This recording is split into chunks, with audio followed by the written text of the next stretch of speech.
آج ایک کیس تھا اپنا MPS کی معطلی کے حوالے سے لاہور ہائی کورٹ میں. تو وہ شیخ میں امتیاز نے کو؟ میں نے ان میں بڑی وضاحت کے ساتھ جب یہ چیزیں ساری سامنے رکھی تو ایک اسٹیج پہ مجھے کہنا پڑا. میں کہ یہ چاہتے ہیں کہ میں آواز بند کر دوں. میں کہ وہ تو نہیں آواز بند کرنی. مجھے ہے حکم اعظم، میں تو آواز اٹھاتا ہوں. یہ پھر کہنا پڑا عدالت کو کہ آپ جیسے لوگوں کی ضرورت ہے. سسٹم آج ہے یا کل نہیں ہے، لیکن آپ جیسے لوگوں کی ضرورت ہے. یعنی مجھے ہائیسٹ لا آفیسر ایڈوکیٹ جنرل پنجاب یا اٹارنی جنرل ایک دفعہ ایک اسٹیج کے اوپر، تو میں نے انکار کر دیا تھا. میں نے کہا تھا جی میں کس منہ سے ڈیفینڈ کروں گا اس کو؟ اگر میں کروں گا تو میں استعفیٰ دے کے گھر چلا جاؤں گا. میں کسی غیر قانونی آدمی کو نہیں.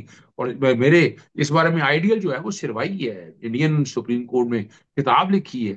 وہ لا آفیسر کو کہتے ہیں لا آفیسر کا کام یہ نہیں ہے ملازم بن جانا، اس کا کام عدالت کی معاونت کرنا ہے. تو اس طرح ان تمام ججز کو استعفیٰ بالکل ذہن سے نکالیں. اس بات کو لڑیں، قوم ساتھ کھڑی ہے.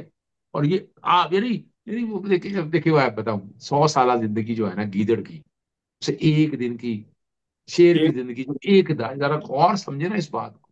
شیر کی طرح کھڑے ہو کے لڑے. گولی جب تمہارے لیے بنی ہے تو سامنے کھڑے ہو کے مقابلہ کرو. گولی آئے لگے، بھاگنے کی کیا ضرورت ہے؟ تو میں بالکل صحیح۔ اتفاق نہیں کرتا. اور میں رانا دین صاحب کی انفارمیشن، موت نے تو اپنے وقت کے آگے ہی رہنا ہے، خواہ گھر میں بیٹھے آ جائے۔ یہ بالکل ایسا ہی ہے نا، حقیقت ہے. عمران خان صاحب کا 3 چیزوں پہ بڑا واضح طور پر اعتقاد ہے. جو رات قبر میں ہے وہ باہر نہیں، جو باہر ہے وہ قبر میں نہیں. جو گولی میرے لیے بنے وہ میرے لیے بنے. یہ میری والدہ صاحب نے سکھایا تھا. وہ تو عزت و منتشا و تذل و منتشا بیدک الخیر. عزت اور ذلت میرے رب کے ہاتھ میں ہے. ان اللہ یبسط الرزق لمن یشاء.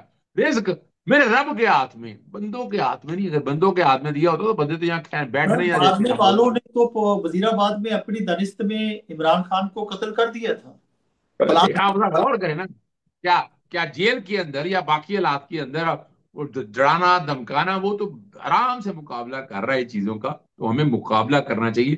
رانا دین کے ساتھ اگر یہ انفارمیشن ایسی تھی بھی نا تو یہ میڈیا پہ نہیں بات کرنی چاہیے تھی.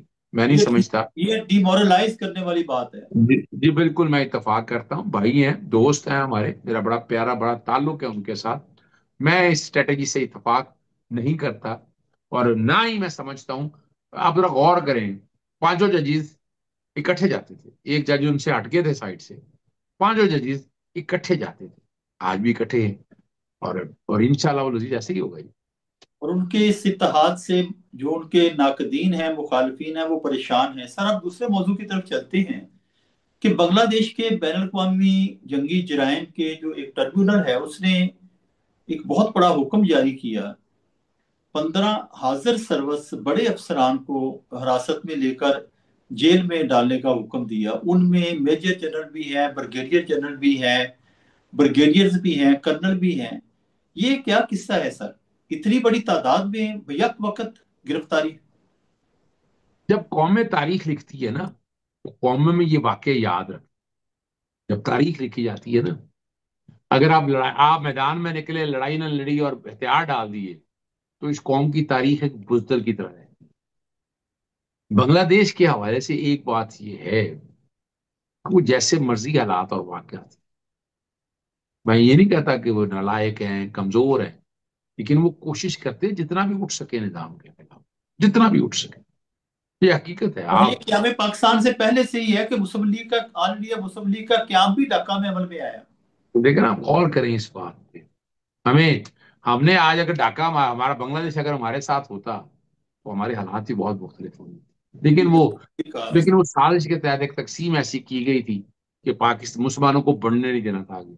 یا ہم کے اس وقت کے لوگوں کو سمجھ نہیں آیا. ریڈ کلف اوارڈ وہ سارے بدریتی پر مبنی تھے. پھر اثاثوں کی تقسیم کے حوالے سے، جگہوں کی تقسیم کے حوالے سے، وہ صرف ہمیں سمجھنا چاہیے تھا اس سائنس کو. لیکن ہم کسی اور معاملے میں تھے. اور وہاں جو بڑی مزیدار بات ہے نا یار، 11 اکتوبر کو یاد ہے انسانیت کے خلاف مبینہ جرم کے لیے ان 15 افسران کی گرفتاری کا حکم دیا ہے. بنگلہ دیش کی فوج نے انہیں حراست میں لے لیا تھا اور ٹریبونل کے چیف پروسیکیوٹر تاج الاسلام نے صحافیوں کو یہ بتایا بدھ والے دن کہ جی 15 فوجی افسران کو لوگوں کو غائب کرنے، سننا دھیان سے آپ، قتل کرنے اور جی، حراست میں تشدد سے متعلق الزامات میں جیل بھیجنے کا حکم دیا. یہ یہ بڑے ہارڈ اسٹیٹ. اہم ہیں، تینوں جرائم ہی بڑے اہم ہیں۔ اور یہاں کسی دن جیسے ابھی محسن بیگ نے کہا ہے پنجاب کے حوالے سے قتل و غارت کے حوالے سے، ابھی تک جواب کوئی نہیں ہے، کوئی وضاحت نہیں آئی ہے اپنا مسلم لیگ نون کی طرف سے، لیکن وہ ساری باتیں تو کر دی ہے۔ اور آپ ضمانت کی درخواست کے حوالے سے ذرا ایک طرف چھوڑ دیں، وہ اپنی جگہ ہے، ضمانت کی جب درخواست ہونی وہ ایک علیحدہ بات ہے۔ جسٹس ایم غلام مرتضی مجدار کی سربراہی میں ٹریبونل نے مفرور سابق وزیر اعظم حسینہ اور دیگر ملزمان کو گرفتار کر کے عدالت پیش کرنے کا حکم دے دیا۔ دیکھیں یہ نظام کیسا ہے، یعنی اس وقت کیا بھاگ سکتی تھی ملک سے؟ اگر بھاگ رہا ہوتا، آپ کے یہاں ملک میں کیا ہوا جب نواز شریف یار ان ساروں کے کتنے لوگ یہاں سے باہر نکل کے چلے گئے؟ آپ کے دور میں نکل کے گئے نا، گئے، ان کی پروٹیکشن رہی، جب ڈیلے ہوئی تب آئے باہر، یہی تو بالکل فرق ہے ایسے. نا۔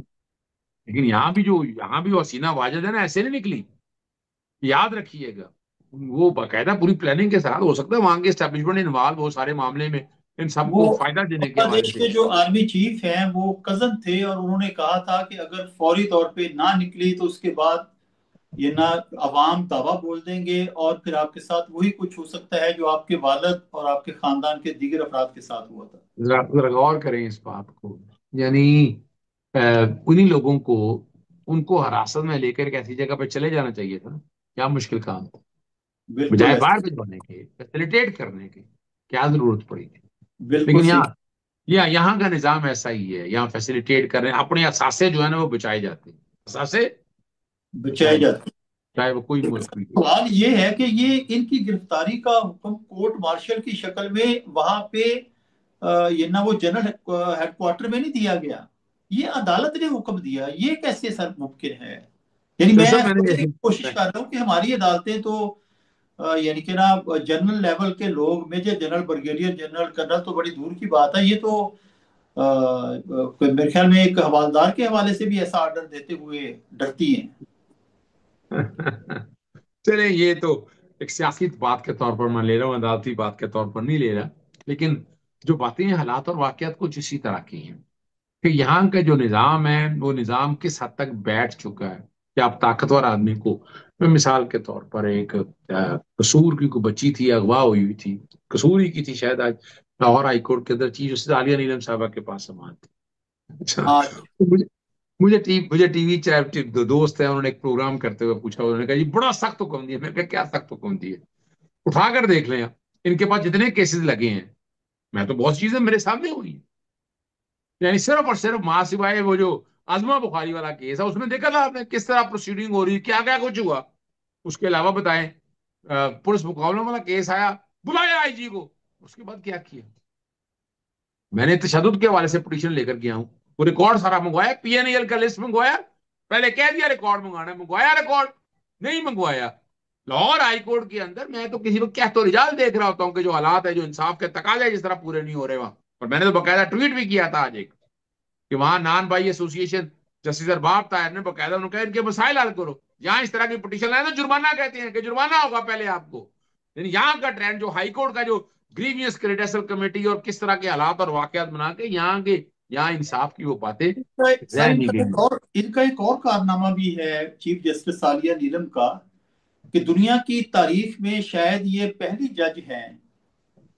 جج جنہوں نے سپریم کورٹ کے حکم کے اوپر بننے والی نئی model town J I T کے خلاف سٹے آرڈر دے دیا، اور جسٹس اعجاز الاحسن نے عدالت میں سپریم کورٹ میں جب اس کے خلاف یہ نہ وہ اپیل میں گئی تنزیلہ شہید کی بیٹی بسما، تو انہوں نے، ہاں جی، انہوں نے سر حیرت میں سے یہ کہا جسٹس اعجاز الاحسن نے کہ یہ ہائی کورٹ سپریم کورٹ کے حکم کو کیسے معطل کر سکتی ہے، بڑے تعجب سر سے. دیکھیے، میں چونکہ اس کیس میں پیش ہوتا رہا ہوں، اور جسٹس قاسم خان صاحب کے دور کے حوالے سے یہ سارے معاملات تھے، اور ہم دیکھتے آئے تھے، وہ اکیلے آرڈر نہیں انہوں نے پاس کیا تھا، نہیں، ان ان کے کے ساتھ جو ساتھ بھی تھے، ہاں جی، دو اور ججز بھی تھے، جسٹس قاسم دو خان ججز اور ساتھ بیٹھے ہوئے تھے، جسٹس لیکن شہزاد.